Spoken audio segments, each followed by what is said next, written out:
By an Art Nouveau design at Walt Disney's Snow White by Hannah Alexander.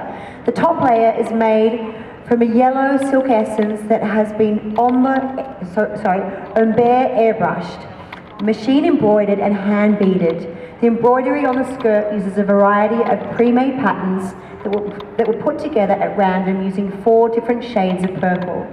Nina created the pattern for the bodice and used the pale yellow for its embroidery. The costume took over 100 hours of machine embroidery and has taken approximately 20 months to complete. Woo. Amazing. The embroidery on the skirt includes hundreds of flowers, a few dozen butterflies, and 3 birds. This is Nina's 9th DragonCon. One more round of applause for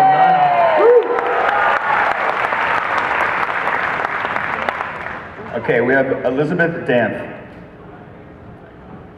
Nina London is a Chicago-based cosplayer who made her first foray into leather work with this representation of Arya Stark from season 7 of HBO's Game of Thrones. The doublet, skirt, and belt were all hand-detailed, which involved hours of scoring, quilting, and stamping in order to replicate the intricate screen costume. The cape lining was dyed by hand, and the exterior fabric was carefully textured using 2 embroidery techniques to achieve screen accuracy. As much time was spent researching new methods for this costume as making the actual outfit. The original screen costume was constructed so the sword could be carried in the left hand. Nina herself is right-handed and is so grateful to wear this costume without injuring herself or others. I'm just going to take a pause for a second. We're just going to take a quick pause because I want to tell you about the online competition, guys. So each of these contestants are competing for an award plaque and a $50 in Dragon dollars, that can be spent at the DragonCon store. Yeah! 4 contestants will be presented with an honourable mention certificate that's suitable for framing. And then there are 2 opportunities for you guys, the audience, to get in on the voting. An audience choice will be awarded by your applause later. And all contestants of the professional category will automatically qualify for the social media fan favourite contest. Near the end of this contest, we will announce when the photos of all the professional category costumers will be posted on DragonCon's official Facebook page. And the link at the bottom of the screen, it's at facebook.com/DragonConOfficial. There you vote for your favourite. You don't even have to physically be here at DragonCon to vote, so you can text your friends and ask them to vote. The lucky winner will be awarded 2 free 2019 DragonCon memberships! Woo! Carry on! Next up we have April Blackwell. April, aka Pirate Cat, started cosplaying in 2011 with Star Wars costuming group, the Rebel Legion, and has since branched out to make her own costumes to cosplay anything and everything that she enjoys. This year she chose to challenge her sewing skills with her favourite character's fanciest dress. This costume is a design for the character Yoshiko from the game Love Live School Idol Festival and the anime Love Live Sunshine. There are 6 different skirts on the costume, each with a different length and detail on the hem. The stockings and gloves are also handmade. The costume even has a hidden pocket, because everyone needs pockets. So hidden she's struggling to find it. The detail on the bottom of the skirt had to be hand-trimmed and took an entire season of The Office to complete. One more time for April Blackwell. Number 6, Robert Mills. All right, we're still on the journey, man. Let's have a look. This Dalek is a true paradigm Dalek, built entire from fiberglass, epoxy-coated foam. This is built by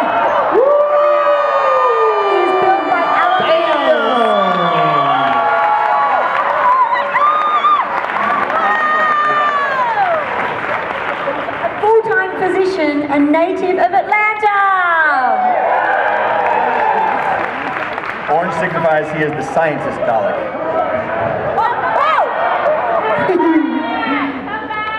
We miss you. Come back. We want to see you do it more. Oh, he's coming. He's coming. You asked and you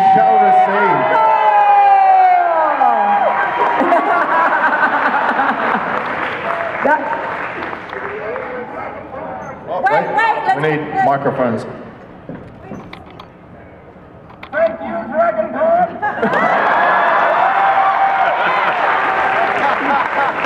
Thank you, DragonCon. I am not R2D2. I am not R2D2. Ladies and gentlemen, one more time for Robert.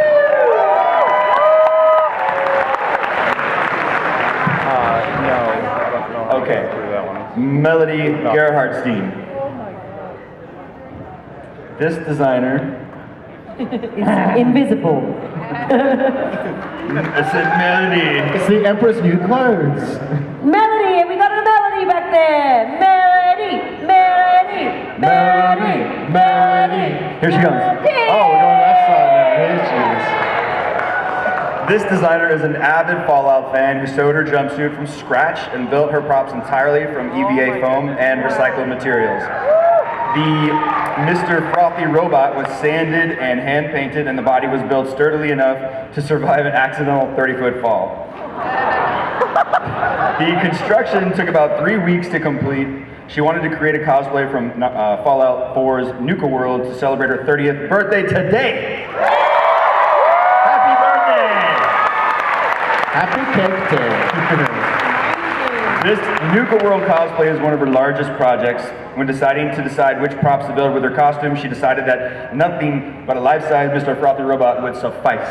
Yes. Good job.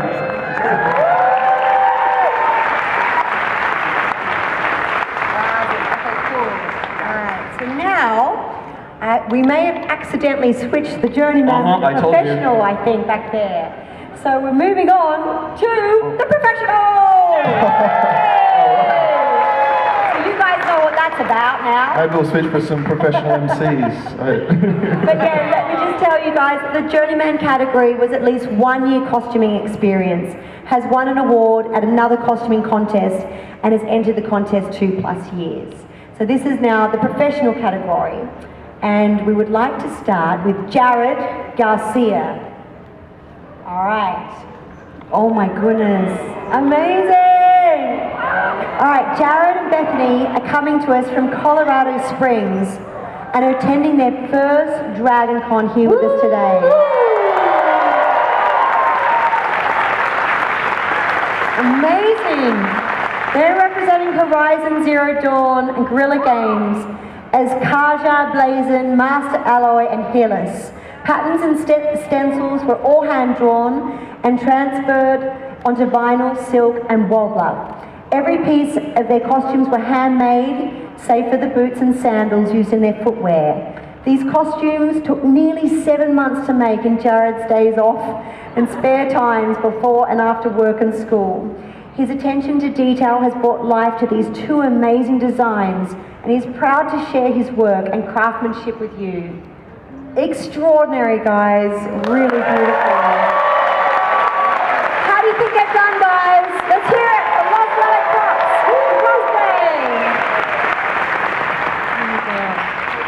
Next up we have Briar Humphreys, who falls in the genre of TV and film. All the way from Rose Hill, Tennessee, we have Iron Man and the Mechanic, Briar Humphreys. The suit and him are one, and Briar hopes they remember him. Whoa!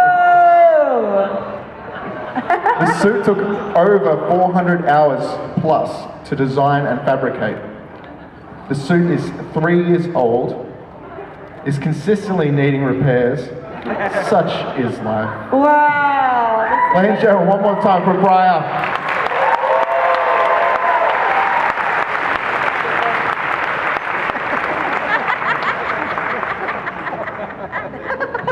I'm sure that's going to be a couple of you guys tonight. Yeah. This is my first DragonCon sober, so it's a whole new world. I'm like, I remember everything. Yes, we not so sober. Not so sober. Also, this one has never tried, is it apple pie? Apple pie. He's the one to give it to. Plus, it's his first DragonCon! All right, number 3. My turn. Oh. Right. We got Vera Campbell. Costumer Vera Campbell is portraying Marvel's Black Widow. Every piece of this costume was patterned by Vera. To accurately match the fabric used in the movie, Vera learned to silk screen to print the correct texture on heavy spandex. The boots were built from scratch on antique shoe lasts. The wig has been altered to fit with a fully hand-tied front and crown. The gloves have been made from lambskin leather. Vera lives in Star-Lord's home state of Missouri. She's been an avid customer for over 20 years. Amazing.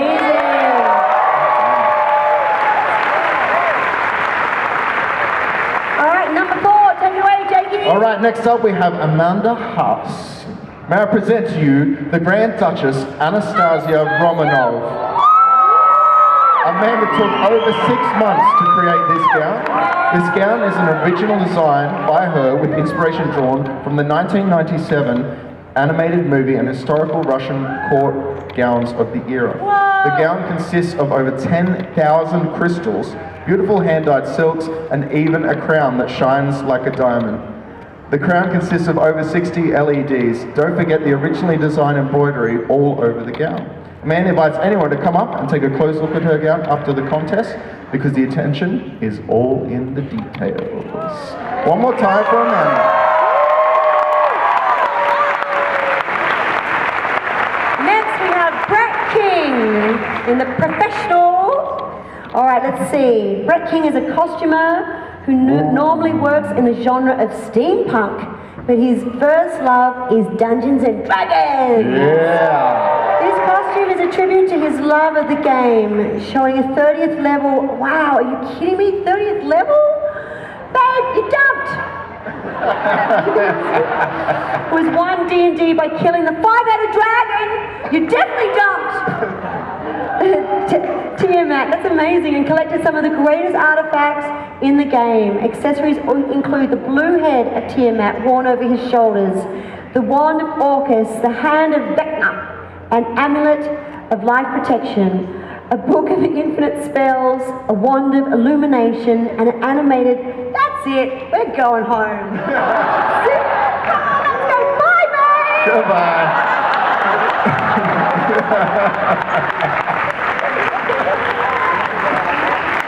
Basically what happened, there was a bunch of big words coming up and Gigi realised that she had no chance of getting through. The designs are Brett's own interpretations on these famous magic items. Bravo, babe!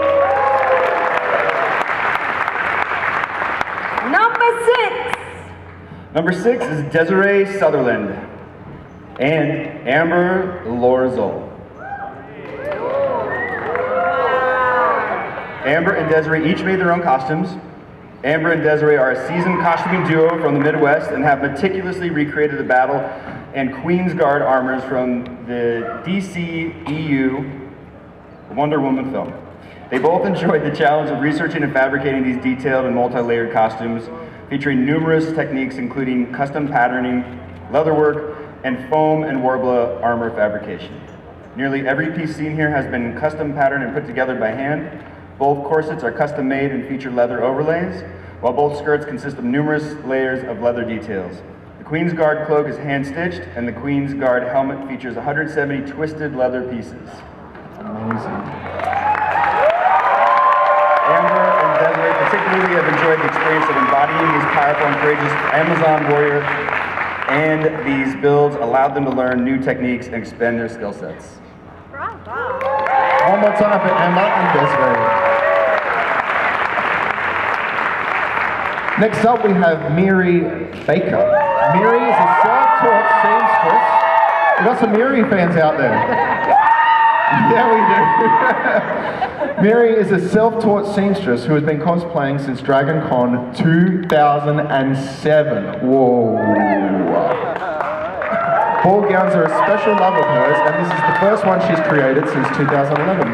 The structure is made of 7 yards of muslin and over 50 feet of plastic tubing from Home Depot, with 3 layers of petticoats under an additional 3 layers of gathered, applied and elaborately bustled satin. Most importantly, the dress contains pockets. Seems to be a pocket theme tonight. We love our pockets in cosplay. That's all sorts of things She in fell in there. love with the idea of a dress that not only overwhelmed the wearer, but is the very embodiment of a dress that wears you, and resolved to bring that to life or die trying. Her favourite elements of the dress are the hoops, which are wider than she is tall, and the face-consuming collar, which ensures that her hair and makeup are always stage ready. One more time for Miri.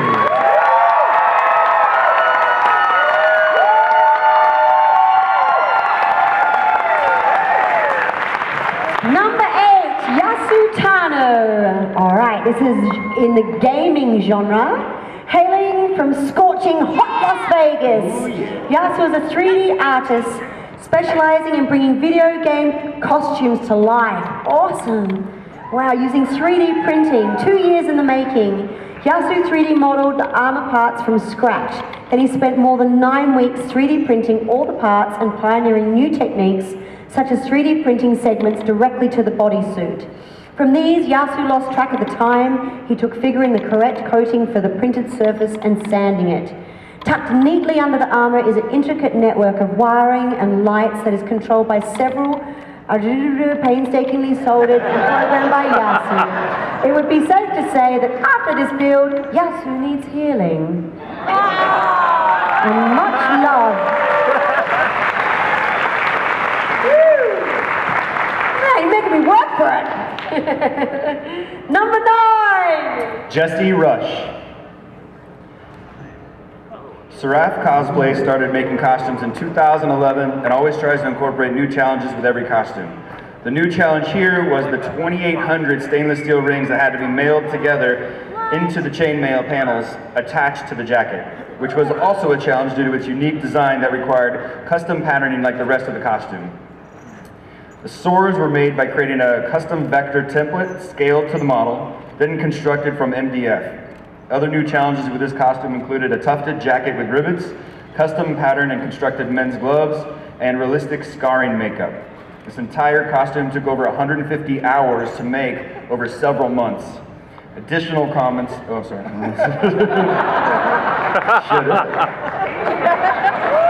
This costume is modeled by the creator's husband. She really appreciates him selecting this costume to be made for this year's FNCC. The chainmail was not emotionally taxing at all.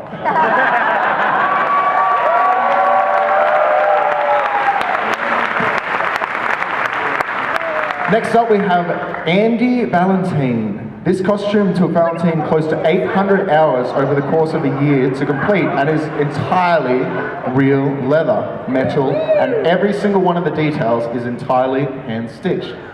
One of his biggest problems was getting the swords over from the UK as they stand at 1.2 meters long and do not fit in any luggage, as well as spending 6 months getting his hair white for an authentic look without the need for a wig. Authentic it does look, indeed.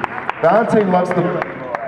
Wait a second. Wait, what did you say? I resubmitted my bio and you haven't updated it. So that's no longer, I had long white hair, but I was killing it. So decided to use a wig in the end. So we'll awkwardly remove that bit. It's not natural? What? I know, right? So just... You're not meant to tell people that. Ballentine loves the play side of cosplay, so if you speak to him later, he'll likely be imitating Geralt's voice, or trying to. It's alright, the accent makes up for the hair, it's fine. Most of this costume was created during his live twice weekly costume making stream on Twitch. Any Twitch fans out there? One more time, Andy Ballentine.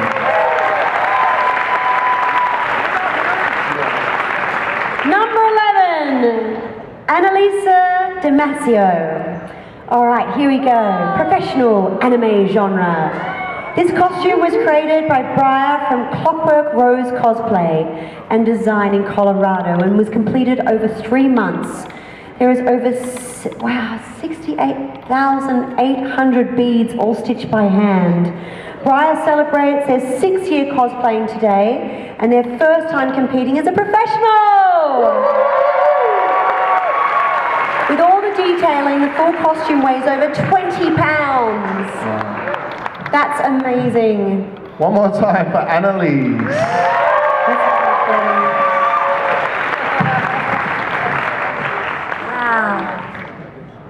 Next, we have Mera